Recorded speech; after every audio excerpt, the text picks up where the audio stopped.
သောဘဂဝါဣတိပိသမ္မာသမ္ဗုဒ္ဓော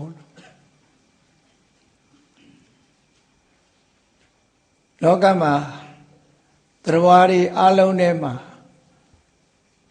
သီလအားဖြင့်တမာရီအားဖြင့်ပညာအားဖြင့်အမြင့်မြတ်ဆုံးလို့ဆိုရတဲ့ပုဂ္ဂိုလ်ဗုဒ္ဓဆိုတဲ့ပုဂ္ဂိုလ်ရဲ့အရည်ချင်းတွေကိုတလောကလုံးကအတိမတ်ပြုထားတဲ့ထင်ပဲအရဟံဆိုတဲ့ဂုဏ်တော်ပြီးတဲ့နောက်မှာသမ္မာသမ္ဗုဒ္ဓဆိုတဲ့ဂုဏ်တော်ကိုဖော်ပြထားတာဖြစ်ပါတယ်ဘုရားဘာသာဝင်သူတော်စင်တွေနေ့စဉ်နဲ့အမျှရှိခိုးနေကြတဲ့နမောတတ္တဆိုတဲ့ထဲမှာလဲနမောတတ္တဘဂဝတောအရဟတောသမ္မာသမ္ဗုဒ္ဓတ္တလို့ဆိုပြီးတော့မြတ်စွာဘုရားရဲ့ဂုဏ်တော်ထုတ်ပေါ်ပြီးတော့ရှိခိုးကြတာကြည်နူးအားရတဲ့စိတ်ဓာတ်နဲ့မြတ်စွာဘုရားရဲ့ဂုဏ်တွေကိုထုတ်ဖော်ကြတာဖြစ်တယ်ဘုရားဂုဏ်တော်တွေကိုသိရှိနားလည်ဖို့ဆိုတာဟာတရားတရားရှိုံနဲ့မဖြစ်နိုင်ဘူးပညာရှိတဲ့ပုဂ္ဂိုလ်ကမှမြတ်စွာဘုရားရဲ့ဂုဏ်ရည်ချင်းတွေကိုအကုန်သိနိုင်စွမ်းရှိတယ်ပေါ့ဒါကြောင့်မို့ဘုရားဘာသာတွေဟာပညာအရည်ချင်းတိုးတက်လာအောင်ကြိုးစားကြရတာယုံကြည်မှုတရားတက်နဲ့တော့အလုံးမဖြစ်ဘူးအသိပညာတိုးတက်အောင်ကြိုးစားကြရတာကြိုးစားတဲ့အခါမှာမြတ်စွာဘုရားသခင်ကိုရောမြတ်မှာအခုလိုဂုဏ်ကြီးတွေနဲ့ပြည့်စုံတယ်သို့မဟုတ်ဒီလိုဂုဏ်ကြီးတွေရှိတဲ့ပုဂ္ဂိုလ်မှသာလောကမှာအာကိုတိုက်တဲ့ပုဂ္ဂိုလ်အစစ်ဖြစ်တယ်လို့ဆိုတာခံယူလာကြရမှာဖြစ်တယ်အဲ့ဒါလို့မဟုတ်လို့ရှင်သူကလည်းဖရာငါကလည်းဖရာလောကမှာဖရာဆိုတဲ့ပုဂ္ဂိုလ်တွေကလည်းပဲအရှုရှုဖရာမှန်သမျှရဲ့နောက်ကလည်းနောက်လိုက်နောက်ပါတွေကရှိကြတာနောက်လိုက်နောက်ပါရှိသည့်အတွက်ကြောင့်ဖရာအစစ်မှန်ဆိုတာဘယ်လိုအရည်ချင်းတွေနဲ့ရှိမှဘယ်လိုအရည်ချင်းပြည့်မှဖရာအစစ်မှန်ဖြစ်တယ်ဆိုတာစံသတ်မှတ်ထားတာရှိတယ်ပေါ့ဒီနေရာမှာဒီ tourist guide လုပ်နေတဲ့တက္ကသိုလ်တယောက်ကလျှောက်ထားဘူးတယ်သူလျှောက်ထားတာတခြားတော့မဟုတ်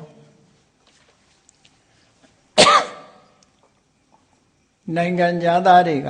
ဗမာပြည်လာတဲ့အခါမှာဗုဒ္ဓဘာသာဝင်မဟုတ်တဲ့နိုင်ငံသားတွေကမိဂွန်းထုတ်လေရှိကြတယ်တဲ့ဂေါရမဗုဒ္ဓကသူကိုယ်သူငါဖရာလို့ပြောတာလားသို့မဟုတ်သူကိုယ်သူဖရာလို့ကြေညာတာလားသို့မဟုတ်တစုံတစ်ယောက်ကဖရာဖြစ်ပြီလို့ထုတ်ပြန်ကြေညာပေးတာလားအဲ့တော့ဖရာဆိုတဲ့စံကိုကျွတ်တင်သတ်မှတ်ထားတာရှိသလားဘယ်စံနေရဖရာလို့ခေါ်ရတာလဲလို့သမ္မာသမ္ဗုဒ္ဓမေခွန်းမေးလိရှိကြတယ်တဲ့သိကျင်လို့မေးတာလဲပါနိုင်တယ်ပေါ့ဟောလူတိုင်းဟာမိမိတို့ယုံကြည်ကိုးကွယ်ရာဘာသာတရားဆိုတာရှိတာအဲ့တော့သူတို့ဒီလိုမေးတဲ့အခါမှာမဖြေနိုင်ကြဘူးပေါ့လေမဖြေနိုင်ကြဘူးအဲ့တော့မြတ်စွာဘုရားကိုယ်တိုင်ကသူကိုယ်သူဖရာလို့ထုတ်ဖို့ကြေညာတာလားသို့မဟုတ်တစုံတစ်ယောက်ကကိုတော်ဖရာဖြစ်ပြီလို့လာပြီးတော့ပြောလို့ဖရာဖြစ်သွားတာလားလို့ဆိုတဲ့အခါကြတော့နော်မေးမယ်ဆိုလို့ရှိရင်မြတ်စွာဘုရားကိုယ်တိုင်ကသူဖရာဖြစ်သွားပြီဆိုတာကိုထုတ်ဖို့ကြေညာတာဖြစ်တယ်ထုတ်ဖို့ကြေညာတာမြတ်စွာဘုရားကိုတစုံတစ်ယောက်ကနေအရှင်ဘုရားဖရာဖြစ်သွားပါပြီလို့လာပြောလို့ဖရာဆိုတဲ့အဓိပ္ပာယ်ကိုယူတာမဟုတ်ဘူးဒါကတစ်ခုဖရာဆိုတဲ့ပုဂ္ဂိုလ်ရဲ့အရည်ချင်းတွေဟာကြိုတင်သတ်မှတ်ထားတာတွေရှိသလားဆိုတော့ပညာရက်နဲ့ပတ်သက်လာတဲ့အခါမှာ တတ်မှတ်ချက်တွေရှိတယ်လို့ဒီလိုပြောရမှာဘုရားဆိုတဲ့ပုဂ္ဂိုလ်ဟာရုပ်လက္ခဏာကြည့်မယ်ဆိုလို့ရှိရင်32ပါးသောယောက်ျားမြတ်လက္ခဏာတွေနဲ့ပြည့်စုံရမယ်ဒါတစ်ခုတရားဓမ္မကိုမြည်သူထံကမှနိခန္ဓာမဟုတ်ဘဲနဲ့ကိုယ်ပိုင်ဉာဏ်ဖြင့်သိတဲ့ပုဂ္ဂိုလ်လည်းဖြစ်ရမယ်အဲ့ဒါလို့သိတယ်ဆိုတဲ့နေရာမှာဓမ္မစကြာတရားထဲမှာကြည့်လေဧဝံတိပရိဝတ္တံဒွါရတာကာရံယထာဘူတံညာဏထတနံသူဝိတုဒ္ဒံဟောတိရသဗျာက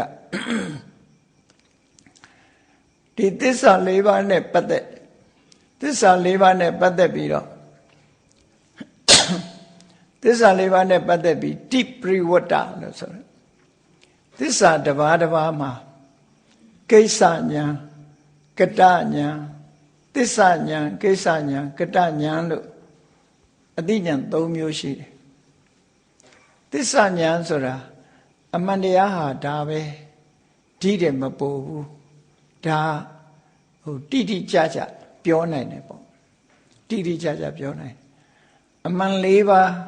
အရိယပုဂ္ဂိုလ်ဖြစ်အောင်စွမ်းဆောင်ပေးနိုင်တဲ့သို့မဟုတ်အရိယပုဂ္ဂိုလ်တွေသိရတဲ့အမှန်တရား၄ချက်အရိယသစ္စာ၄မျိုးဆိုတာဒီတယ်လည်းမပို့ဘူးဒီတယ်လည်းမလျော့ဘူးဒုက္ခသစ္စာဆိုတာလည်းဒါအကုန်ပဲကျန်တာမရှိဘူးသမုဒိယဆိုတာလည်းဒါအကုန်ပဲនិရောဓမဂ္ဂဆိုတာလည်းဒါအကုန်ပဲအတိုင်းတာအကန့်အသတ်နဲ့ကွာအကျဉ်းချံမရှိသိတာအမှန်တရားကိုအမှန်တရားလို့သိတာသစ္စာဉာဏ်လို့ခေါ်တာပေါ့အဲ့ဒါလို့သိတာဒီသစ္စာကိုပိုင်းခြားသိတာဖြစ်သောကြောင့်သစ္စာဉာဏ်ဒါဖြင့်ဒီသစ္စာဆိုတာဘာလို့เสียလဲလို့မေးလို့ရှိရင်ဒုက္ခသစ္စာဆိုတာပိုင်းခြားပြီးတော့သိအောင်လုပ်ဖို့ပဲသိရမယ့်သစ္စာဖြစ်တယ်ဖယ်ရမှာမဟုတ်ဘူးမျက်မှောက်ပြုရမှာမဟုတ်ဘူးတိုးပွားလာအောင်လုပ်ရမှာမဟုတ်ဘူးသိဖို့ဟာသူ့အတွက်အရေးကြီးတာသိဖို့ပဲဒုက္ခသစ္စာဆိုတာဒါတွေလို့ပိုင်နိုင်သိနိုင်ရမယ်အဲ့ဒါလို့သိတာဟာလုပ်ငန်းသဘောကိုသိတာဖြစ်သောကြောင့်ကိစ္စညာလို့ခေါ်တယ်သမုဒိယသစ္စာဆိုတာဖယ်ရှားရမယ့်သစ္စာမျိုးဖြစ်တယ်သူဟာမျက်မှောက်ပြုရမှာမဟုတ်ဘူးတိုးပွားအောင်လုပ်ရမှာမဟုတ်ဘူးဖယ်ရှားပြရမယ့်အရာဖြစ်တယ်လို့ကိစ္စလုပ်ငန်းသဘောအဖြစ်သိတာကိစ္စညာនិရောဓသစ္စာဆိုတာမျက်မှောက်ပြုရမယ်မျက်မှောက်ပြုတယ်ဆိုတာကိုယ်တိုင်တွေ့အောင်ကိုယ်တိုင်သိရှိအောင်လုပ်ရမယ်လို့ဒီလိုဆိုလို့အဲ့ဒါဟာនិရောဓသစ္စာကသိဖို့ကိုယ်တိုင်မျက်မှောက်ပြုနိုင်ဖို့မဂ္ဂသစ္စာဆိုတာကြတော့ကိုယ်တဏ္ဍာမှာမဖြစ်သေးရင်ဖြစ်အောင်လုပ်ပြီးတော့ဖြစ်ပြီးလို့ရှိရင်တိုးပွားအောင်လုပ်အောင်အဲ့ဒါလို့ဒုက္ခသစ္စာကပိုင်းခြားသိရမယ်သမုဒိယသစ္စာကဖယ်ရမယ်និရောဓသစ္စာကမျက်မှောက်ပြုရမယ်မဂ္ဂသစ္စာကတိုးပွားအောင်လုပ်ရမယ်လို့လုပ်ငန်းသဘောသစ္စာ၄ရာဟာလုပ်ငန်းသဘောချင်းမတူဘူးအဲ့ဒီမတူတဲ့လုပ်ငန်းသဘောကိုပိုင်းခြားသိတာကိုကိစ္စညာလို့ခေါ်တယ်ဒါလောကီလက်တွေ့အနေနဲ့လည်းဒီလိုပဲကြည့်တာပဲဒီလိုပဲကြည့်ရမှာဘယ်ကိစ္စပဲဖြစ်ဖြစ်ဒါဘာလုပ်ဖို့လဲဒါသိဖို့နော်သိဖို့ဆိုတာတခုဖယ်ရမှာကတခုဒီလိုလာမှာပဲလေအဲ့တော့ဒါကကိစ္စညာလို့ခေါ်တယ်ဟုတ်ပြီသိစရာတွေသိပြီးပြီလားဖယ်ရမယ့်ဟာတွေရောဖယ်ပြီးပြီလားမျက်မှောက်ပြုရမယ့်အရာကိုရောမျက်မှောက်ပြုပြီးပြီလားပွားများအားထုတ်ရမယ့်အရာရောအပြည့်အစုံပွားများအားထုတ်ပြီးပြီလားလို့ကိုယ့်အကိုမေးခွန်းထုတ်ပြီးတဲ့အခါမှာအေးသိရမယ့်အရာတွေအကျဉ်းချံမရှိအကုန်သိပြီးသွားပြီလုတ်ပြီးသွားပြီလို့ဆိုလိုတာအဲ့ဒါကတညာမယ်ဖယ်ရှားပြရမယ့်သမုဒိယသစ္စာကိုဖယ်ရှားပြီးသွားပြီမျက်မှောက်ပြုရမယ့်နိဗ္ဗာန်ကိုလည်းမျက်မှောက်ပြုပြီးသွားပြီပွားများစေရမယ့်မဂ္ဂသစ္စာကိုလည်းပွားများခြင်းကိစ္စပြီးသွားပြီလို့လုတ်ပြီးသွားပြီလို့သိတာဟာကတညာလို့ဒီလိုဆိုလိုတယ်ပေါ့သစ္စာကိုသိတာကသစ္စာညာလုပ်ငန်းသဘောကိုသိရတာလုပ်ရမယ့်အလုပ်ကိုသိတာကကိစ္စညာ လုတ်ပြီးပြီလို့သိတာကကတညာလောကလူတွေလိုပေါ့နော်ထမင်းမွဲပြင်ဆင်ရမယ်ထမင်းကဘာလုပ်ရမလဲဆန်းကဘာလုပ်ရမယ်ထမင်းဖြစ်အောင်ချက်ရမယ်ဒါအလုပ်ငန်းတော့ဒါထမင်းဆိုတာဘာလဲသိတာနံပါတ်1အဲ့ဒီထမင်းကိုဘာလုပ်ရမှာလဲလူတွေစားဖို့ရအတွက်ပြင်ဆင်ရမယ်ချက်ပြောရဟောဒီလိုသိတာတခါချက်ပြီးပြီဆိုတာလဲသိသွားတယ်ဒါလုပ်ငန်းသဘောဘယ်ဟာပဲဖြစ်ဖြစ်ဒီတိုင်းကြီးပဲလေအဲ့ဒီလိုအဆင့်30နဲ့သိရှိသဘောပေါက်သွားတာအဲ့ဒါကိုတိပရိဝတ္တသစ္စာ၄ပါးနဲ့ပတ်သက်ပြီးတော့သိမှု3ရပ်နဲ့သိမှပြည့်ပြည့်စုံစုံဖြစ်တယ်ဟောနောက်တစ်ခုအဲ့ဒီဟာသစ္စာတစ်ပါးတစ်ပါးမှာ3ခုဆိုတော့သစ္စာ၄ပါးကြတော့12ခုဖြစ်သွားတယ်အဲ့ဒါကိုဒွါရတံကာရံလို့ဆိုတော့သစ္စာနဲ့ပတ်သက်လာတဲ့အခါအကျွင့်ကြံမရှိတော့ဘူးအကုန်လုံးသိတယ်သစ္စာဆိုတဲ့အပိုင်းခြားကိုလည်းသိတယ်လောက်ရမယ့်ကိစ္စကိုလည်းသိတယ်ကိုယ်တိုင်လှုပ်ပြီးပြီဆိုတာလည်းသိတယ်ဘုန်းကြီးတို့တွေကြတော့ဒီ3ခုစလုံးထဲမှာသစ္စာဆိုတာသိဖို့ကြိုးစားနေကြတော့မယ်လောက်ရမယ်ဆိုတာလည်းပြီးစီလောက်ရမယ်ဆိုတာသင်ထားလို့ရှိရင်သိသွားပြီဒါပေမဲ့လှုပ်ပြီးပြီဆိုတာကြတော့မဖြစ်သေးဘူးတန်လန်းကြီးတွေဖြစ်နေသေးတယ်ပေါ့ပြီးလို့မပြီးသေးဘူးပေါ့မြတ်စွာဘုရားသခင်ကိုရောမြတ်ကြတော့ကြည့်ဘုရားဆိုတဲ့ပုဂ္ဂိုလ်ဟာသစ္စာ၄ပါးကိုလည်းသိပြီးသားဖြစ်တယ်ပိုင်းခြားသိတယ်ဘယ်သူမှပြောပြတာမဟုတ်ဘဲနဲ့သိတယ်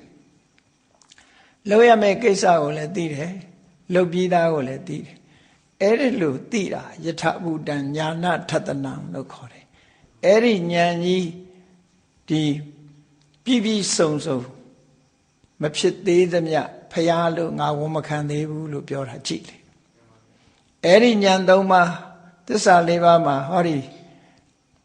တိပရိဝတ္တအလှအပြောင်း3ခုဒွါရတကာရအချင်းရာ12မျိုးသစ္စာ4ပါးကိုအဲ့ဒီရှုထောင့်ကနေ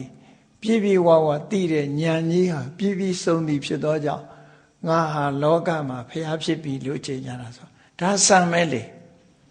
ဒီစံကဘယ်သူကသတ်မှတ်ပေးတာတုံးလို့ဆိုတော့လောကမှာတခါတည်းအရည်ချင်းရှိတဲ့ပုဂ္ဂိုလ်တွေဟာသူသိကျင်တဲ့အတိုင်းအတာဆိုတာရှိတယ်အဲ့ဒီအတိုင်းအတာတစ်ခုလေ့လာမှုကိစ္စတစ်ခုပြီးဆုံးသွားလို့ရှိရင်သူတို့ကိုသူငါသိကျင်တာတွေအကုန်သိသွားပြီဆိုတဲ့အတိုင်းအတာတစ်ခုဟောသိပ္ပံဆရာကြီးတွေလည်းဤတစ်ခုကို research လုပ်နေတဲ့အခါမှာအကုန်သိသွားပြီဒါတွေအဖြေအကုန်ထုတ်နိုင်သွားပြီဆိုရင်ဒါပြည့်စုံတယ်လို့ပဲပြောရမှာပဲလေဟောမြတ်စွာဘုရားကလည်းအဲ့ဒီလိုပဲစံသတ်မှတ်ထားတာအဲ့သတ်မှတ်ချက်စံအတိုင်းအသိဉာဏ်တစ်ခုရဲ့အတိုင်းအတာတစ်ခုနဲ့သိเสียနောက်ထပ်ကြံသေးသလားလို့ဆိုသစ္စာနဲ့ပတ်သက်ပြီးဘာမှကြံတော့လုံးဝပြည့်စုံသွားပြီအဲ့တော့ယဟန္တာပုဂ္ဂိုလ်တွေကရောဒီလိုမသိဘူးလားလို့ဆိုသိတယ်အဲ့ဒီယဟန္တာပုဂ္ဂိုလ်တွေသိတာဟာမြတ်စွာဘုရားစီကနီးယူပြီးမှသိရတာကိုယ်ပိုင်ညာနဲ့သိတာမဟုတ်ဘူးမြတ်စွာဘုရားကြတော့ကိုယ်ပိုင်စတင်သိပြီးတော့အခုလိုပြဝဝစုံစုံလင်းလင်းအကျွင်းကြံမရှိအောင်သိတာဖြစ်တော့ကြောင့်ဒါဗုဒ္ဓလို့ဆိုတာစံချိန်စံညွှန်းတစ်ခုအရာသူ့ကိုယ်သူဒီကလေးအားလုံနိုင်တယ်လို့ဒီလိုဆိုတာပေါ့နော်ဒီလိုလုပ်တာအဲ့တော့ဒီလမ်းကြောင်းဟာရှေးရခင်တွေကရှိခဲ့တော်လဲပဲဒီမဂ္ဂင်၈ပါးဆိုတဲ့လမ်းကြောင်းကြီးဟာပျောက်သွားတယ်ကသဗ္ဗဘုရားလက်ထက်ဘုရားဖြစ်တုန်းကကသဗ္ဗဘုရားကဖော်ထုတ်ထားခဲ့တယ်သို့တော့ဒီလမ်းကြောင်းကြီးကနှစ်ပေါင်းကြာတဲ့အခါကျတောဖုံးပြီးတော့ပြန်ပျောက်သွားတယ်ဒါလောကမှာလည်းဒီတိုင်းပဲလေလူတွေရှေးတုန်းကလှုပ်ခဲ့ပေမဲ့လို့နောက်ပိုင်းကျတော့ပြန်ပျောက်သွားတာပြန်ပျောက်သွားတာကိုပထမဆုံးပြန်ပြီးတော့ဖော်ထုတ်နိုင်တာဖော်ထုတ်နိုင်တဲ့ပုဂ္ဂိုလ်ဟာထူးခြားတဲ့ပုဂ္ဂိုလ်ပဲလေဘယ်သူစီကမှနီးယူတာမဟုတ်ဘူးဒီလမ်းကြောင်းကိုပြန်ပြီးတော့ရှာတွေးတာဒါကြောင့်မို့တစ်ဖက်ကကြည့်ရင်ဆိုရင်လမ်းဟောင်းလို့ပြောတယ်မြတ်စွာဘုရားကိုယ်တိုင်ကမဂ္ဂင်၈ပါးအကျင့်တရားဟာလမ်းဟောင်းမှာဒါကြောင့်မို့မြတ်စွာဘုရားကအသစ်ဆန်းလောက်တာမဟုတ်ဘူးလမ်းဟောင်းကြီးကိုပြန်ပြီးတော့ဖော်ထုတ်တာဒါကြောင့်မို့ဘုရားသိတာကို discover လို့ဒီလိုသုံးတာနော် တွေ့ရှိတာဖန်တီးတာမဟုတ်ဘူးတွေ့ရှိတာဒီလမ်းကြောင်းကြီးကိုပြန်ပြီးတော့တွေ့တာအဲ့ဒီတွေ့တဲ့လမ်းကြောင်းဟာတာမန်ပုဂ္ဂိုလ်တွေမတွေ့နိုင်တဲ့လမ်းကြောင်းပဲထူးခြားတဲ့အသိဉာဏ်နဲ့ကျင့်ကြံကြိုးကိုအားထုတ်မှသာတွေ့နိုင်တဲ့လမ်းကြောင်းဖြစ်လို့အလွန်ခက်ခဲတဲ့ဂမ်ဘီရထောက်လို့မမီအောင်တာမန်ဉာဏ်ကလေးနဲ့အောက်ခြေထောက်နိုင်တဲ့စွမ်းရည်မရှိလို့ဂမ်ဘီရအလွန်နဲ့တယ်အလွန်နဲ့သောကြောင့်ထုဒ္ဒတဘယ်ဟာစမှမသိလောက်အောင်ကိုမြင်ရခက်တယ်နိပုဏအလွန်ကိုသိမ်မွေးတယ်ပန္တိတဝေရဏိယပညာရှင်တွေသာသိနိုင်တယ်အတ္တကဝါစရာကြိုးကြောင်းဆင်ញင်တဲ့ logic နီးနဲ့လည်းပဲဒီတွက်ချက်ယူလို့မရနိုင်ဘူးလို့ဒီလိုပြောတာเนาะအဲ့ဒါလို့ဒီလေးနဲ့တဲ့တရားဓမ္မတွေဟာတွက်ချက်တဲ့နီးတွေနဲ့ကြောင်းကျိုးဆင်ញင်တဲ့ဒါတွေ logic နီးတွေနဲ့တွက်လို့လည်းမတွေ့နိုင်တဲ့အရာတစ်ခုသာဖြစ်တယ်အဲ့ဒါဟာမြတ်စွာဘုရားဖြစ်ဖို့အတွက်ဘုရားလို့သူ့ကိုယ်သူပြောနိုင်တဲ့ဒီအရေးချင်းတစ်ခုပဲထို့သုတ်တန်နေမှာဒီလိုပဲမြတ်စွာဘုရားဟာဉာဏ်ရည်ဉာဏ်သွေးနဲ့ပတ်သက်ပြီးတော့သူ့ကိုယ်သူဘုရားဖြစ်ပြီဆိုတာသူကိုယ်တိုင်ကြေညာချက်ထုတ်တာပဲကြေညာချက်ထုတ်တဲ့အခါငါဘုရားဖြစ်ပြီလို့ဆိုပြီးတော့ကြွားလုံးထုတ်တာမျိုးမဟုတ်ဘူးဒါတွေသိလို့ဘုရားဖြစ်တာဟောအချက်လက်နဲ့သေးသေးချာချာပြောတာဒါတွေသိပြီးမှငါဘုရားဖြစ်တယ်လို့ကြေညာတာမသိသေးဘူးဆိုရင်ငါဘုရားဖြစ်တယ်လို့မကြေညာဘူးလို့ဓမ္မစကြာတရားတော်မှာကြည့်လေဏိဂုံးမှာဒီလိုဟောထားတာရှိတယ်ဒါကြောင့်မို့ဘုရားဆိုတာဖြစ်ဖို့ရာအတွက်စံတတ်မှတ်ချက်သိရမယ်နယ်ပယ်တွေဆိုတာရှိတာပဲနော်အမှန်တမ်းကျယ်ဝန်းတဲ့လောကကြီးတစ်ခုလုံးမှာ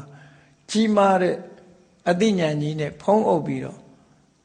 တွေ့เสียရှိတာတွေအကုန်တွေ့သွားမှာဒီဉာဏ်ရဲ့လမ်းဟာဆုံးဒါကြောင့်မို့မြတ်စွာဘုရားကြတော့ယာဝတကံညေယံတာဝတကံညာဏနဲ့ယာဝတကံညေယံသိเสียတွေရှိတဲ့အတိုင်းတာအတိုင်းတာဝတကံညာဏဉာဏ်ကြီးကအကုန်လိုက်သိတယ်လို့ပြောဆိုလိုတာကမဲရှားမဲ့နှစ်ခုအတိုင်းတာနှစ်ခုဟာသိเสียတွေကဒီလောက်ရှိရင်သိတဲ့ဉာဏ်ကလည်းအဲ့ဒါလောက်ရှိမယ်မပိုဘူးလို့ပြောတာเนาะဒါဆိုလိုတာကတော့အကုန်သိတယ်လို့ဆိုလိုတာပြီးတော့ယာဝတကံညာဏတာဝတကံညေယသိနိုင်တဲ့ဉာဏ်ရဲ့စွမ်းရည်တတ္တိရောက်နိုင်တဲ့အတိုင်းတာထိအောင်သိเสียတွေကလည်းအတိုင်းတာတူတယ်လို့ပြောတာပို့ပြီးထင်ရှားအောင်ပြောရမယ်ဆိုလို့ရှိရင်သိเสียတွေကမိုင်းတစ်ထောင်ဆိုရင်ဉာဏ်ကြီးကလည်းမိုင်းတစ်ထောင်ပဲဉာဏ်ကြီးကမိုင်းတစ်ထောင်ဆိုရင်လည်းသိเสียတွေကဉာဏ်တစ်ထောင်ဆိုလိုတာကအသိဉာဏ်နဲ့သိเสียအကြောင်းအရာတွေဟာအဝင်ခွင့်ကြအပူအလိုမရှိလို့ဒီလိုပြောတာနော်ပို့လို့မရှိသိတာအဲ့ဒါလို့သိလို့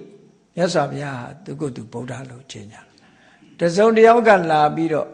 နော်အရှင်ဘုရားဗုဒ္ဓဖြစ်ပြီလို့လာကြေညာမှဘာမှမသိညာမှမသိအေးဟုတ်တယ်ငါဗုဒ္ဓဖြစ်ပြီဒီလိုပြောရတာမျိုးမဟုတ်ဘူးအသိဉာဏ်အခုလို့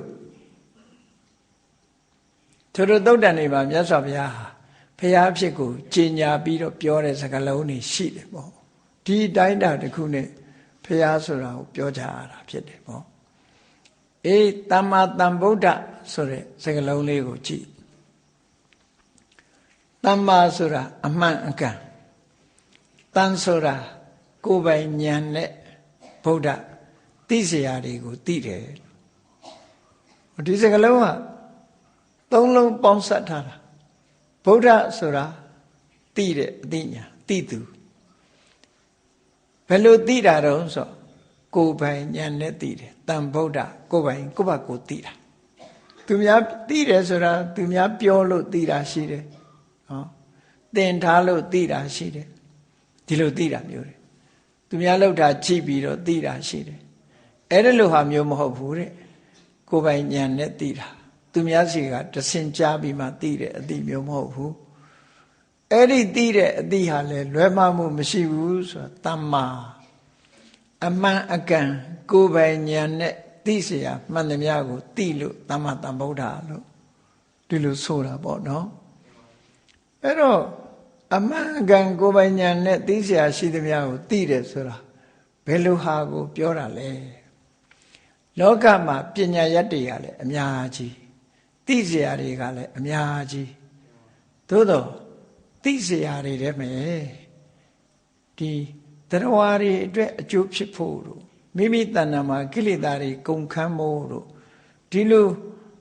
ဒီအကျိုးရှိမဲ့သိမှုတွေကိုသာဒီနေရာမှာဆိုလိုတာဖြစ်တယ်အေးမင်းထမင်းစားပြီးပြီလားမစားရသေးဘူးလားဒီအသည့်ကဗတ္တမို့ရှိဘာမှတန်ဖို့မရှိဘူးလေလူတယောက်ထမင်းစားပြီးပြီလားမသိကဲသိတော့ရောဘာဖြစ်လဲဘာဖြစ်မသိတော့ရောဘာဖြစ်လဲဘာမှမဖြစ်ဘူးအဲ့ဒီလိုအသိမျိုးကိုမဆိုလိုဘူးဒီအသိတစ်ခုဟာဒီလင်းငနဲ့သွားပြီးတော့ဘဝခရီးမှာမိရှုတဆောင်လို့သိတဲ့အသိမျိုးလောကမှာသိတယ်ဆိုတိုင်းပညာနဲ့သိတာလို့မအောင်မေးလေနဲ့အလကားအသိတွေကလည်းအများကြီးပဲရှိတယ်ပေါ့အကျိုးမရှိတဲ့အသိတွေကလည်းအများကြီးအဲ့ဒီအသိမျိုးဆိုလိုတာမဟုတ်ဘူးလူတကာမသိနိုင်တဲ့လျှို့ဝှက်ခက်ခဲနေနေတာကိုသိတဲ့ဟာမှတကယ်ကိုသိเสียလို့ပြောရမှာပဲနော်တခါတခါမြတ်စွာဘုရားသခင်ကိုရောမြတ်ကယဟန်တော်တွေခရီးဝေးကနေကြွလာတဲ့အခါမှာမေးတယ်ယဟန်ဘယ်ကနေလာခဲ့တာလဲလို့မေးတာတချို့ကတွေးတယ်ဖះပဲမသိဘူးလားဘာလို့မေးနေရတော့နော်ဖះပဲမသိဘူးလားဘာလို့မေးရတာလဲနေကောင်းရဲ့လားကြမ်းမာရဲ့လားမေးတယ်ဖះပဲမသိဘူးလားပေါ့မသိလို့မေးတာမဟုတ်ဘူးတခါတရံဟာအတိညာလို့ဆိုပေမဲ့လို့အတိညာဆိုတာအသုံးချမှသိတယ်မျက်စိဆိုတာလည်းမှိတ်ထားရင်မြင်ရတာမဟုတ်ဘူးဉာဏ်ကလည်းစဉ်းစားရမှာဖြစ်တယ်ကဲမျက်စိနှလုံးဖွင့်ပြီးတော့ကြည့်အောင်မျက်စိမှုန်တဲ့လူကသူမြင်နိုင်တဲ့အတိုင်းတာနည်းနည်းလေးပဲရှိတယ်ပြုကျင်တဲ့လောက်ပြုသူမြင်မှာတလောက်ပဲမြင်မှာပဲအမြင်ဉာဏ်ကလည်းမတူဘူးလေအဲ့တော့မေးတိုင်းမသိလို့မေးတာတော့ဒီလိုမဟုတ်ဘူးနော်မသိဘူးဆိုတိုင်းကလည်းပဲဟိုအရေးပါတယ်မသိမှုဘယ်ကလာတော့ဆိုတာမသိတော့ရောဘာဖြစ်လဲဘာမှမဖြစ်ဘူးဆင်ញင်လိုက်ရင်တော့မြတ်စွာဘုရားမှာအကုန်သိတယ်မဆင်ញင်မဲနေရင်တော့မသိဘူးဒါကဆိုလိုတာကမျက်လုံးကိုအသုံးမချရင်မမြင်ဘူးဒါဟုတ်တယ်လေအသုံးမချဘဲနဲ့မြင်နေလို့ရှိရင်ကြောင်တောင်ကြီးဖြစ်နေမှာပေါ့မိတ်ထားလဲမြင်နေတာမျိုးဖြစ်နေမှာပေါ့အဲ့ဒီနေရာမှာမြတ်စွာဘုရားနဲ့ခစ်ပြိုင်ပုရဏကတ္တဝါတို့ဘာတို့ကလဲသူတို့ကလည်းသဗ္ဗညုတဉာဏ်သူတို့မှလည်းရှိတယ်ဆိုပြီး omnipresent omniscient ဆိုတဲ့အလုံးကိုသိတဲ့ဉာဏ်ကြီးဟာ omnipresent အမြဲတမ်းရှိနေတယ်သူဉာဏ်ကြီးကအမြဲတမ်းရှိဘယ်လောက်ထိအောင်ရှိတော့ဆိုလို့ရှိရင်သွားနေလဲဒီဉာဏ်ကြီးကရှိနေတယ်နောက်ဆုံးမှအိတ်နေလဲဉာဏ်ကြီးကရှိတယ်မိထွန်းထားတယ်လို့ပေါ့ဉာဏ်ကြီးကလင်းနေတာအမြဲတမ်းရှိနေတယ်ပေါ့သူတို့ကအဲ့ဒါလိုလက်ခံတာမြတ်စွာဘုရားကိုအဲ့ဒီလိုပုရဏကတ္တဝါတို့လိုသွားနေရင်ထိုင်နေရင်အိပ်ပျော်နေရင်သဗ္ဗညုတဉာဏ်တော်ကြီးဆိုတာကိုလက်ခံသလားလို့ဆိုတော့မြတ်စွာဘုရားလက်မခံဘူးအဲ့ဒီလိုဉာဏ်မျိုးငါမှမရှိဘူးတဲ့ဟုတ်တယ်လေအိတ်နေတော့သိတဲ့ဉာဏ်မျိုးကတော်တော်ထူးဆန်းတဲ့ဉာဏ်ပဲလေအိတ်နေပါတယ်ဆိုမှဘယ်သိမှာတော့အိတ်နေတော့ကဘယ်သိမှာတော့အဲ့တော့မြတ်စွာဘုရားဝေဖန်ပြတယ်အေးအဲ့ဒါလိုဉာဏ်ကြီးရှိနေတယ်ဆိုလို့ရှိရင်တဲ့ဘာဖြစ်လို့လမ်းမှားတာလဲတဲ့နော်တခါတခါလမ်းမှားတယ်တခါတခါခွေးစိုးနဲ့တွေ့လို့အကြိုက်ခံရတယ်ဒီဉာဏ်ရှိတယ်ဆိုတခါတခါကျတော့ခြေတော့ဆူဆူတယ်ဟောလမ်းမှားသွားတာ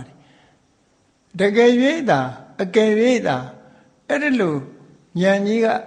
မိထွန်းထားတယ်လို့အမြဲတမ်းလင်းနေတဲ့သဗ္ဗညုတဉာဏ်ရှိရင်မှားယွင်းစရာတခုမှမရှိဘူးအဲ့ဒါလို့ဝေဖန်ပြဘူးတဲ့မြတ်စွာဘုရား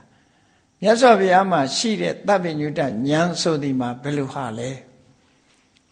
သိချင်လို့ဉာဏ်ကိုအသုံးချလိုက်တာနဲ့တပြိုင်နက်ရှင်းကနေလင်းကနေအကုန်လုံးအဖြစ်ထုတ်နိုင်တဲ့ဉာဏ်ကိုဆိုလိုတယ်အမြဲတမ်းလင်းချင်းနေတာကိုပြောတာမဟုတ်ဘူးဒါကအလွန်တဘာဝကြတယ်ဓာတ်တောင်မှတအိမ်နဲ့ထည့်ထားပြီး အသုံးမပြုလို့ရှိရင်ဓာကပြတ်မှမပြတ်တာသူဟာနဲ့သူသဘာဝကြကြအသုံးချပြီဆိုလို့ရှိရင်ဓာကပြတ်တယ်လေအဲ့တော့အသုံးမချဘဲနဲ့စွမ်းရည်ထက်နေတယ်ဆိုတာဖြစ်မှမဖြစ်နိုင်တာကိုလောကသဘာဝနဲ့စွမ်းရည်ဆိုလိုတာကမြတ်စွာဘုရားရဲ့သဗ္ဗညုတဉာဏ်တော်ကြီးဆိုတာသိချင်လို့ကြည့်လိုက်ပြီဆိုလို့ရှိရင်ပုဂ္ဂိုလ်တူတယောက်ရဲ့အနေထားတွေကိုကြည့်လိုက်တယ်ဒီပုဂ္ဂိုလ်ဟာခုဘာတွေတွေးနေတာလဲဘာကြောင့်ဒါတွေတွေးနေတာလဲသူအတိတ်တုန်းကရောဘာတွေလုပ်ခဲ့တယ်လဲဆိုတာတတိတဒန်းကြီးရှုပ်ဝက်ချက်တစ်ခုမှမရှိအောင်အကုန်လုံးမြင်တာနော်သူ့ရဲ့နောက်ကြောင်းရာဇဝင်အကုန်လုံး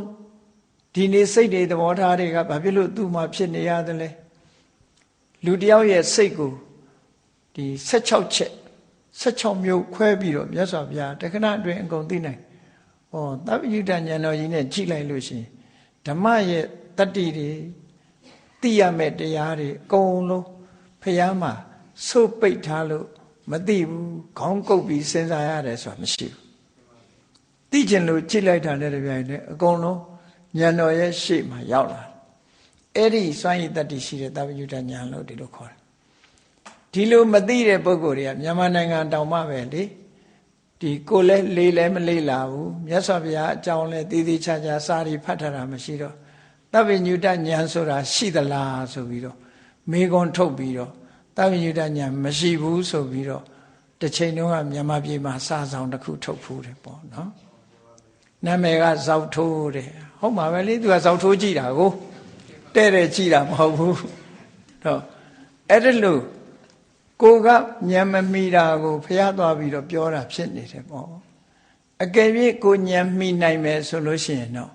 ပြောစရာတခုမှမရှိဘူးလေ့လာဖို့ပဲလိုအပ်တယ်ပေါ့အသိဉာဏ်ဆိုတာဥပမာတခုကြည့်မယ်ဆိုရင်စေပညာသင်ထားတဲ့ဆရာဝန်တယောက်မြင်တဲ့အမြင်မျိုးကိုတာမန်လူတယောက်ကဘယ်လိုလုပ်မြင်နိုင်ဘူးမမြင်နိုင်ဘူးအဲ့တော့ပညာရက်ဆိုတာသူဟာနဲ့သူရှိတယ်သူဟာနဲ့သူရှိတာကိုမလေးလာပဲနဲ့မဟုတ်ဘူးလို့ပြောလို့လည်းရတာမှမဟုတ်တာကိုလောကကြီးမှာနော်ဒါကြောင့်မလို့မြတ်စွာဘုရားခင်ကိုရောမြတ်ကဒီအမှန်အကန်ကိုယ်ပိုင်ဉာဏ်နဲ့သိเสียရှိသမျှတရားဓမ္မကိုသိတယ်လို့ဆိုတာဟာဒီသစ်ပင်ကဘာနော်ဘာအသုံးချတယ်လို့ဒီလိုသိတဲ့အသိမျိုးတွေကိုပြောတာမဟုတ်ဘူး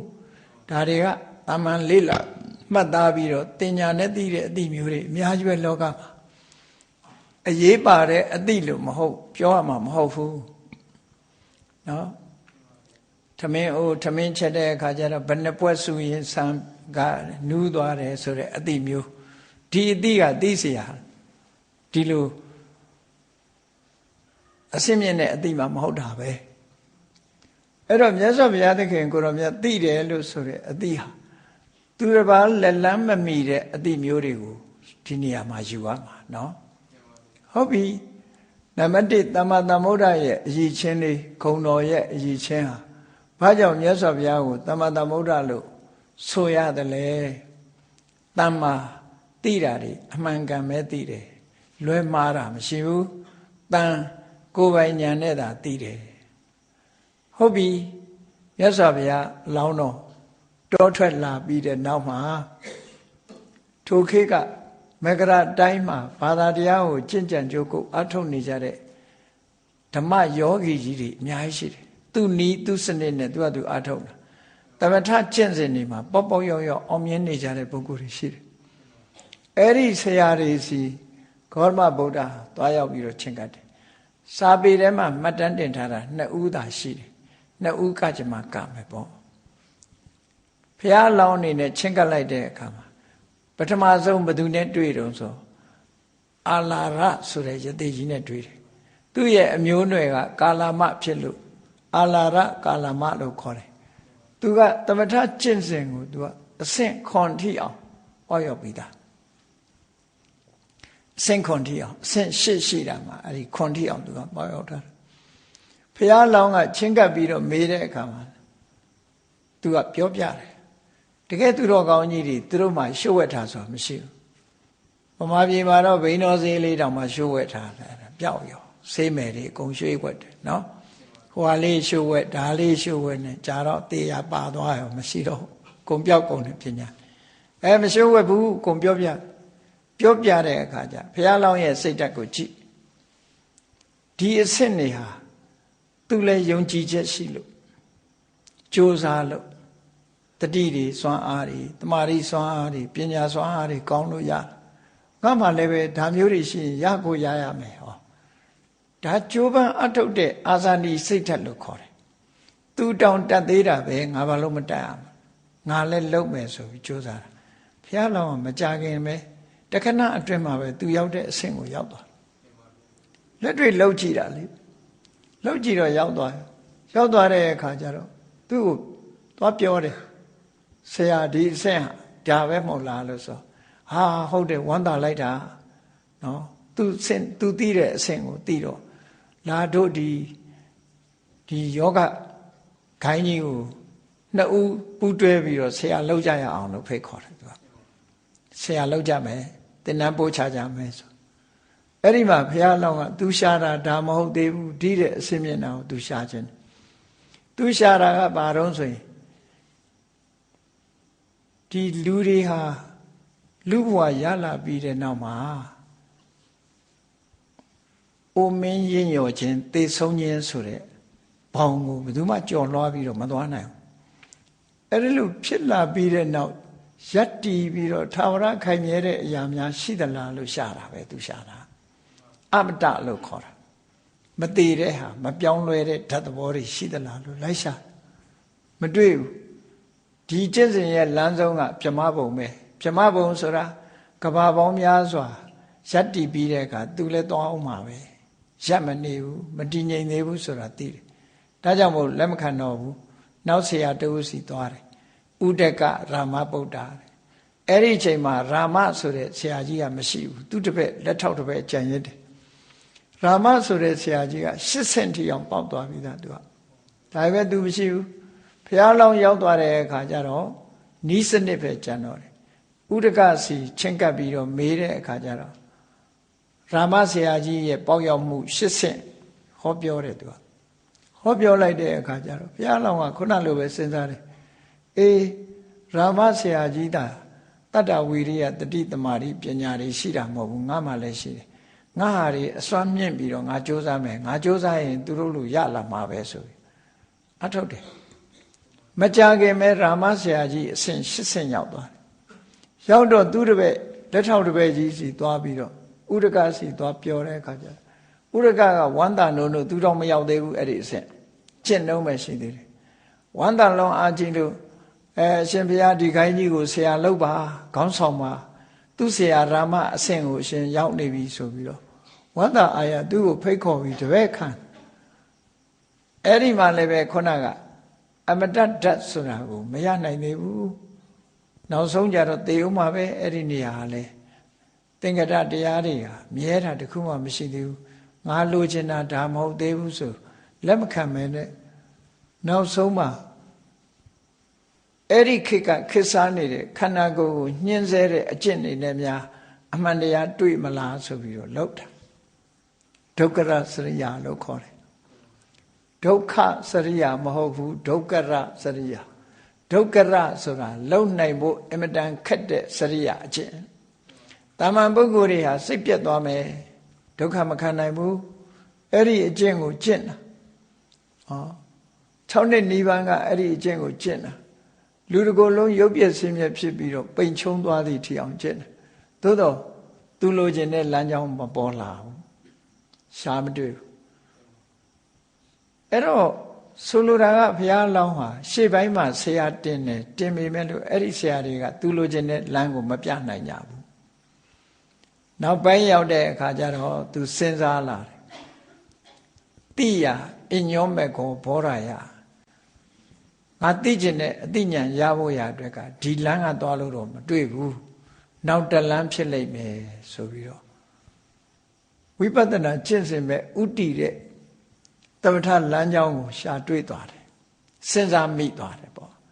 စဉ်းစားမိသွားတဲ့အခါကျတော့ခန္ဓာကိုယ်ကကျမ်းမာရေးလွန်ထိခိုက်သွားပြီဒါကြောင့်မို့လို့အစာပြန်စားမယ် အစာပြန်စားတယ်အဲ့ဒီအချိန်မှာပင်စဝဂီတွေအနားနာမှာရှိနေကြတယ်အစာလဲပြန်စားရောပင်စဝဂီတွေကစိတ်ပြက်ပြီးတော့နေတော့ထွက်သွားကြနော်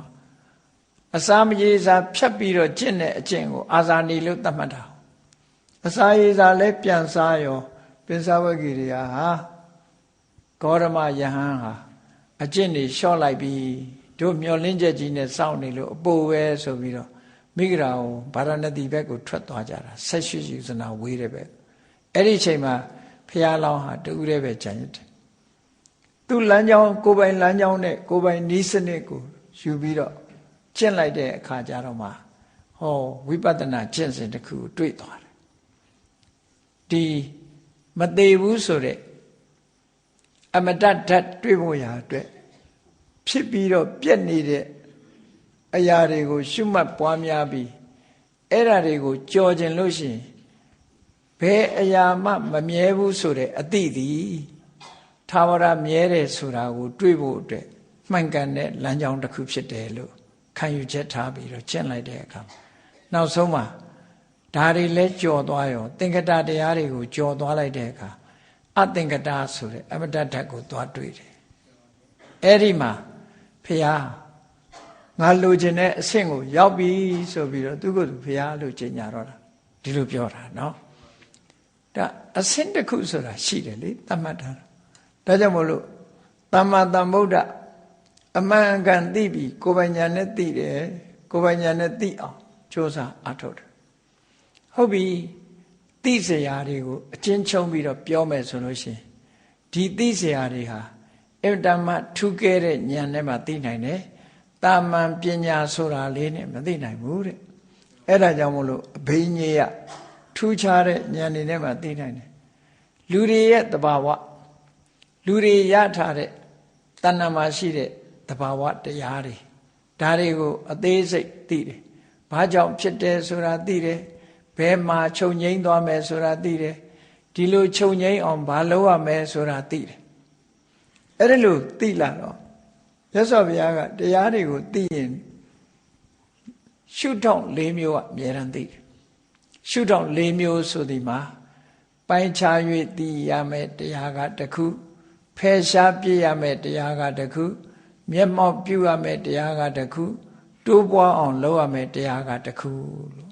သူ့အလုံးနဲ့သူ့ဟာသူတရားဆိုတာအကုန်လုံးဖယ်ရမှာလည်းမဟုတ်ဘူးအကုန်လုံးမျက်မှောက်ပြုရမှာလည်းမဟုတ်ဘူးဒါကြောင့်မို့ပိုင်းပိုင်းခြားခြားသူ့ဟာသူကွဲကွဲပြားပြားသိတာပရိညေယဆိုတာပိုင်းခြားသိရမယ်တရားနော်ပါဟတ္တဗဆိုတာဖယ်ရှားရမယ်တရားသစ္စိကတ္တဗဆိုတာမျက်မှောက်ကိုယ်တိုင်တွေ့ရှိရမယ်တရားဘာဝေတ္တဗဆိုတာကိုယ်တဏ္ဍာမှာဖြစ်ပြီးတော့တိုးပွားလာအောင်လုပ်ရမယ်တရားလို့ဒီအစု၄စုရှုထောင့်၄ခုကနေပြီးတရားတွေကိုသိရှိနားလည်သွားတာအဲ့ဒါလို့သိသွားတဲ့အတွက်ကြောင့်သမ္မာသမ္ဗုဒ္ဓဒါတွေကိုကိုယ်တိုင်သိတာဘယ်ဆရာစီကမှနိခန္ဓာမဟုတ်ဘူးသူကိုယ်ပိုင်ဉာဏ်နဲ့သိတာလို့ဓမ္မစကြာတရားဟောတဲ့အခါမှာမြတ်စွာဘုရားကလေပုပ္ပေအနန္တုတုတေတုဓမ္မေတုနော်ဘယ်တော့မှဘသူစီကမှမကြားခဲ့ဘူးတဲ့တရားတွေပေါ်မှာစက္ခုံဥဒ္ဒပါတိအမြင်မျက်စိတွေဖြစ်လာတယ်ဒီလိုဆိုလိုတာညာဏဥဒ္ဒပါတိအသိဉာဏ်တွေဖြစ်လာတယ်ဝိဇ္ဇာဥဒ္ဒပါတိနော်မှန်ကန်စွာသိမှုတွေဖြစ်လာတယ်ပညာဥဒ္ဒပါတိပိုင်ပိုင်ခြားခြားသိတဲ့အသိဉာဏ်တွေသူ့မှာရလာတယ်လို့လှုပ်လို့ရလာတာသူကသူဖြစ်လာတာမဟုတ်ဘူးကျင့်ကြံကြိုးကိုအားထုတ်လို့ဒီလိုအဆင့်တွေဖြစ်လာလို့ငါဟာဖျားဖြစ်တယ်လို့ဒီလိုမြတ်စွာဘုရားကြည်ကြတာဖြစ်တယ်ပေါ့ကဲဥပမာလေးတစ်ခုနဲ့ကြည့်ကြရအောင်မြတ်စွာဘုရားကသမ္မာသမ္ဗုဒ္ဓလို့ဆိုတဲ့ဟာဘယ်လိုဟာကိုပြောလိုတာလဲလို့မေးလိုက်မယ်ဆိုရင်တိလို့လွဲအောင်ပရိစ္ဆေသမုပ္ပါဒ်နဲ့ကြည့်ပရိစ္ဆေသမုပ္ပါဒ်နဲ့ကြည့်လိုက်ဘုန်းကြီးတို့တွေခန္ဓာကိုယ်ရထားတယ်အဲ့ဒီရထားတဲ့ခန္ဓာကိုယ်ကြီးဟာဘု து ခန္ဓာကိုယ်ပဲဖြစ်ဖြစ်တဖြည်းဖြည်းရင့်ပြီးတော့အိုးလာတယ်အဲ့ဒီရင့်ပြီးတော့အိုးလာတာကိုစရာလို့ခေါ်တာ လူခန္ဓာကိုယ်မှမဟုတ်ဘူးအခုဒီပန်းပွင့်လေးတွေကစအကုန်လုံးမြင်သမျှတွေအားလုံးဟာရင့်လာတာရင့်လာတယ်ဟောင်းလာတယ်နွမ်းလာတယ်ဘယ်အရာပဲဖြစ်ဖြစ်ဟောင်းနွမ်းရင့်ရော်လာတယ်ဒါကိုစရာလို့ခေါ်တာပဲနောက်ဆုံးကြတော့ပျက်စီးသွားတယ်ဒါကိုမရဏလို့ခေါ်တာဟုတ်ပြီဘုန်းကြီးတို့အခုရင့်လာတယ်ကိုရထားတဲ့ခန္ဓာကိုယ်ကမျက်လုံးကလည်းပဲရင့်လာတယ်မှုံလာတယ်နားကလည်းရင့်လာတယ်ထိုင်းလာတယ်သွားတွေကလည်းကျိုးလာတယ်ခေါင်းကဆပ်ပြင်းတွေကလည်းဖြူလာတယ်လူရဲ့အင်အားတွေကလည်းဆုပ်ယုပ်လာတယ်ဟောစရာဟုတ်ပြီနောက်ဆုံးကြတော့အားတွေလည်းပြတ်အကုန်လုံးခြေမတန်နိုင်လက်မတန်နိုင်ဖြစ်ပြီးတော့အသက်နဲ့ကိုယ်နဲ့အိုးစားကွဲသွားတဲ့မရဏဆိုတာလားဒါဖြင့်ဒီစရာနဲ့မရဏဟာကအခုလို့ဆိုတာဘုန်းကြီးတို့တွေစရာမရဏရဲ့သဘောကိုသိသွားပြီခုဒီဟာပိုင်းခြားပြီးတော့သိတယ်အေးဟုတ်တယ်ငါမှာစရာရှိတယ်ငါမှာမရဏတရားလည်းဖြစ်လာလိမ့်မယ်သိခြင်းသဘောတရားလည်းငါမှာရှိတယ်ဒီနှစ်ခုဟာသိเสียအနေနဲ့အခုသိလိုက်ပြီဟောဒါသိမှုကိုပရိညေယလို့ခေါ်တယ်ပိုင်းပိုင်းခြားခြားသိတာလက်ခံလိုက်ပြီဟုတ်တယ်ရှိတယ်ဒါဖြင့်ဒီစရာမရဏဟာဘာကြောင့်ဖြစ်တာလဲလို့ကြောင်းရှာရင်ဇာတိပစ္စယစရာမရဏငါမွေးလာလို့အိုတာပဲမမွေးရင်အိုမှာမဟုတ်ဘူးနော်ကလေးလေးတွေအခုမွေးလာကြတယ်မွေးလာပြီးတနေ့ငါလို့အိုမှာပဲဟောမွေးလို့အိုရတာမမွေးရင်အိုးကိုမအိုးဒီပန်းပွင့်လေးတွေဟာလည်းဘာလို့နွမ်းရတော့ပွင့်လာလို့နွမ်းတာမပွင့်မဲနေနွမ်းမှာမဟုတ်ဘူးလေအဲ့တော့ဇာတိပစ္စယစရာမရဏဆိုဒီနေရာမှာစရာနဲ့မရဏကဒုက္ခသစ္စာတဲ့ကျင့်တတ်เสียမကောင်းတဲ့အမှန်တရားတစ်ခုပဲညင်းเสียမရှိဘူးမှန်တယ်လုံးဝမှန်တယ်ကျင့်တတ်เสียကောင်းလားမကောင်းဘူးဒါကြောင့်မို့ဒုက္ခလို့ပြောတာနော်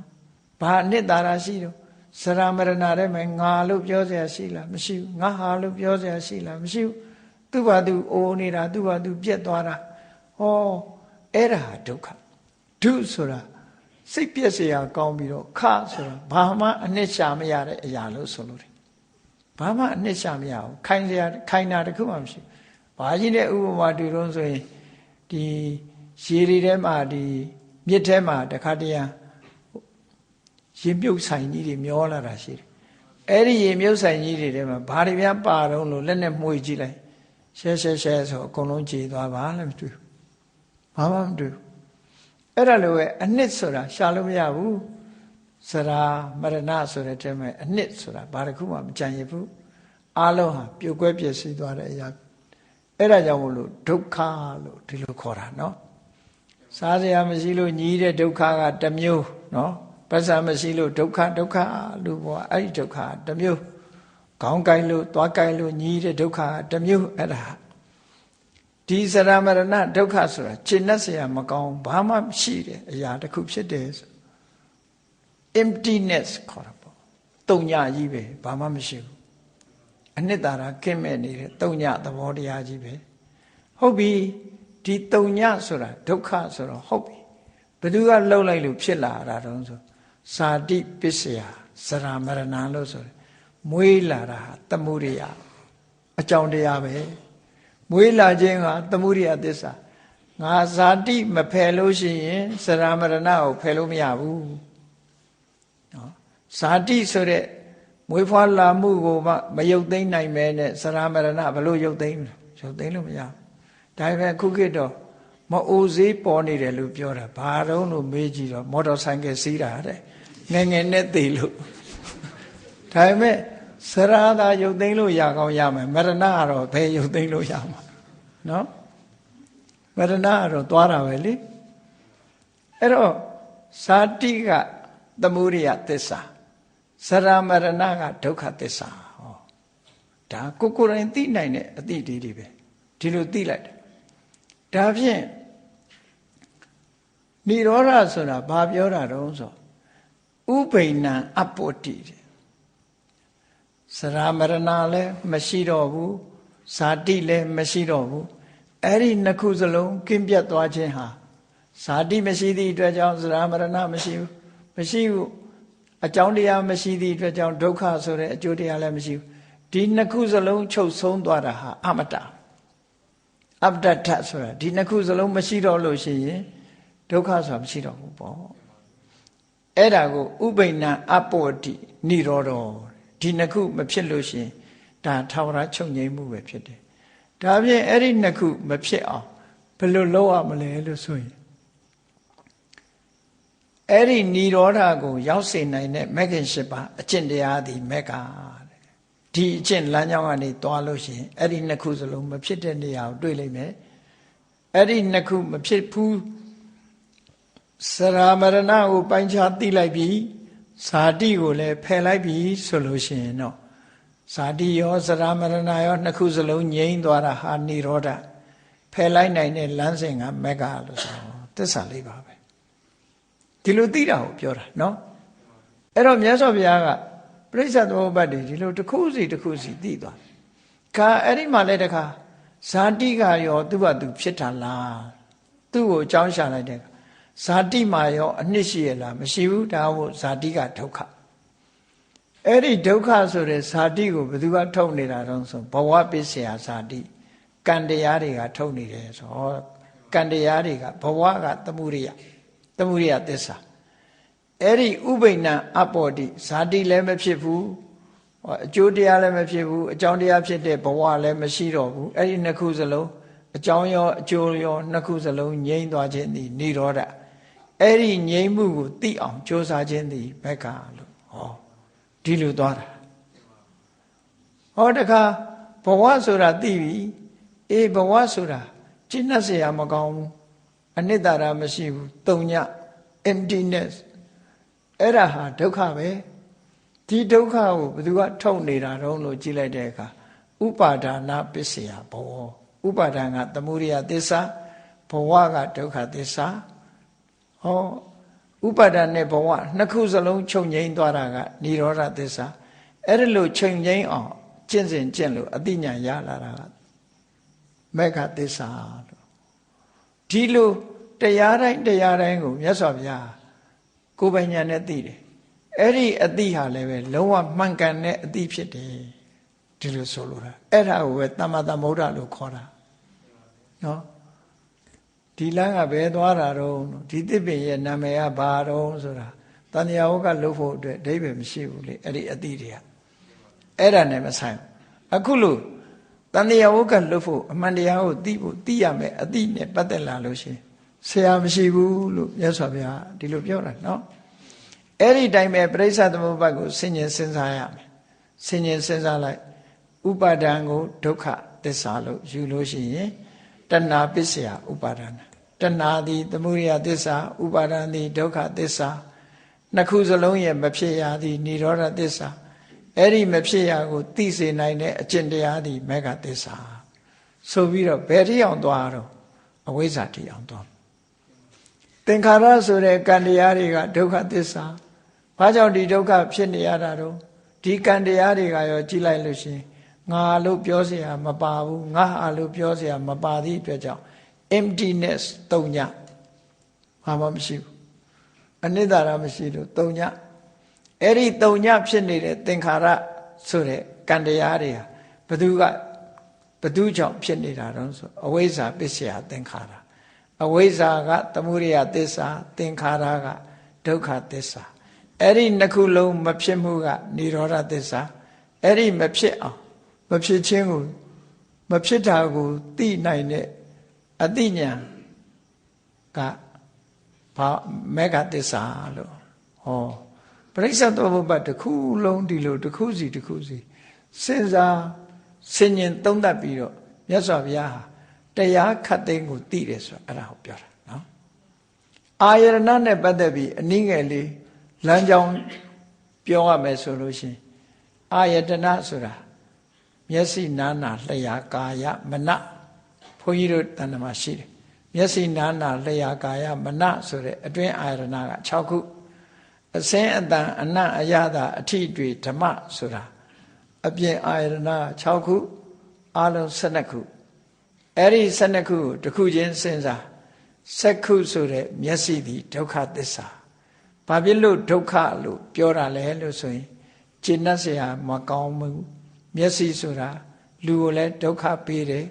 ငါလို့တွေးเสียထဲထဲမှာမရှိဘူးငါဟာဆိုတာလည်းမရှိဘူး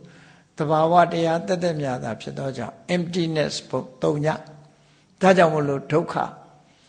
အဲ့ဒီမျက်စိဆိုတဲ့ဒုက္ခဘာကြောင့်ဖြစ်လာတာတုံးဆိုအတိတ်ဘဝက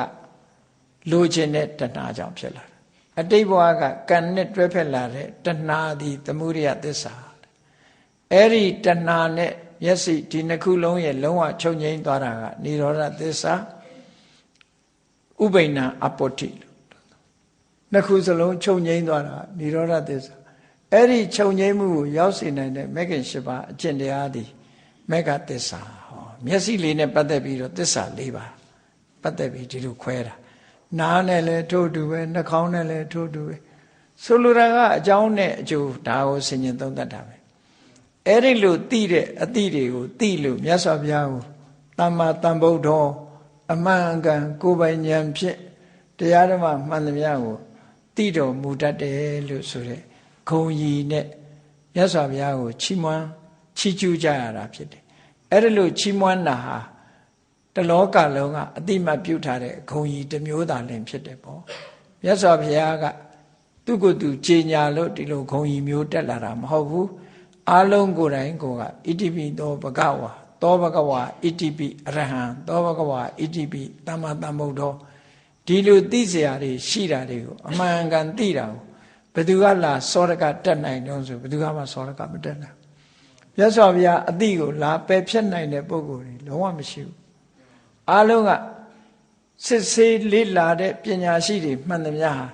မြတ်စွာဘုရားဟောလိုက်တာနဲ့တပြိုင်နက်တပြည့်အဖြစ်ခံယူသွားကြတယ်အားလုံးဟာသူတို့မသိတဲ့အသည့်တွေကိုမြတ်စွာဘုရားထုတ်ဖော်ပြီးတော့တတိမထားမိတဲ့အသည့်တွေကိုထုတ်ဖော်နိုင်တာဖြစ်သောကြောင့်အားလုံးမြတ်စွာဘုရားရဲ့တပည့်တာဝကအဖြစ်ခံယူပြီးတော့လက်စုံမိုးရှိခိုးပြီးတော့သွားကြရတယ်ဒါကြောင့်မို့ဖရာဆိုဒီမှာသမ္မာသမ္ဗုဒ္ဓဂုဏ်တော်နဲ့လည်းပြည့်စုံရမှာဖြစ်တယ်အဲ့ဒါလို့အရေးချင်းနေရှိမှဖရာဆိုတာဖြစ်တယ်လို့အားလုံးတရားချိတ်ခင်သူတော်စင်ပြိဿပေါင်းတို့ဗုဒ္ဓဂုဏ်ကိုအာယုံပြုပြီးတော့မိမိတို့ရရှိထားတဲ့ဣတိပိသောဘဂဝါအရဟံသမ္မာသမ္ဗုဒ္ဓောမှာလာတဲ့ဂုဏ်တစ်ခုစီရဲ့အနှစ်သာရကို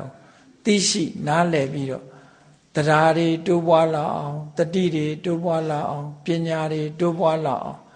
အကျဉ်းချင်းအထက်ထဆင်ញင်သုံးသပ်ခြင်းဖြင့်ဘုရားနုဒတိကမ္မထံကိုကျင့်ကြံကြိုးကုပ်ပွားများအားထုတ်တော်မူနိုင်ကြပါစေကုန်သတည်း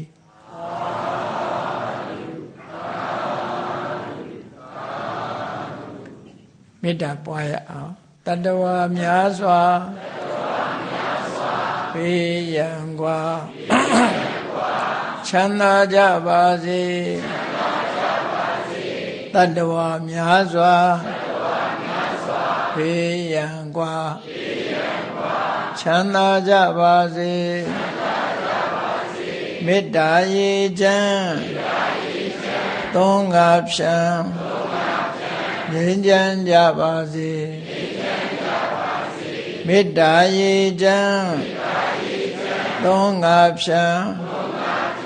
ငြိမ်းချမ်းကြပါစေသက်ရှိချမ်းသာစိတ်ချမ်းသာတို့ရဆန္ဒပြေပါစေသက်ရှိချမ်းသာစိတ်ချမ်းသာတို့ရဆန္ဒပြေပါစေဖုံလန္တာဒုက္ခပင်ကစားမေတ္တာပုံနေတုသင်္ကမမနောတရတိတဗေတံဘဝယန္တုဒုက္ခနကမေတ္တာပုံနေတုသင်္ကမစုပေါင်းပုအမေတ္တာတဟုရောင်မြူပါဝင်းငွေလာမင်းနှင့်ရောင်ခြင်းရှက်ယုံပေါင်းဆောင်ရခြင်းကြောင့်တဗေတံကျွမ်းမဲ့ဥသုံးလုံးစုံများစွာတတ္တဝါတို့၏မနောတရတိမြင်မြဖြူစင်အေးကြည်လင်းသည့်ရေစဉ်ပြည့်တင်းစိတ်နှလုံးတည်ဟုသောရေအိုင်ကြီးအတွင်၌ဒုက္ခပင်ကစားစင်တဝရအေးမြကျင်သာတာယာပွင့်လန်းချမ်းသာဒုက္ခအဓိဟုသောကုမုဒ္ဒရာကြာပန်တို့သည်ဖုံးလန္တဝန္တာရွှင်မြူဝမုံလူးလျက်ကြည်နူးဝဲကြုံဖူးပွေးညကုန်သည်ဖြစ်၍ သူကနကလေးအောင်လေးတဲ့ရောရှက်သင်ပြပိတိတိဟုသောယနံတို့သည်ဘဝယံတုကောင်းစွာမဲ့သွေကြိုင်လန့်၍နေကြပါစေကုန်တည်း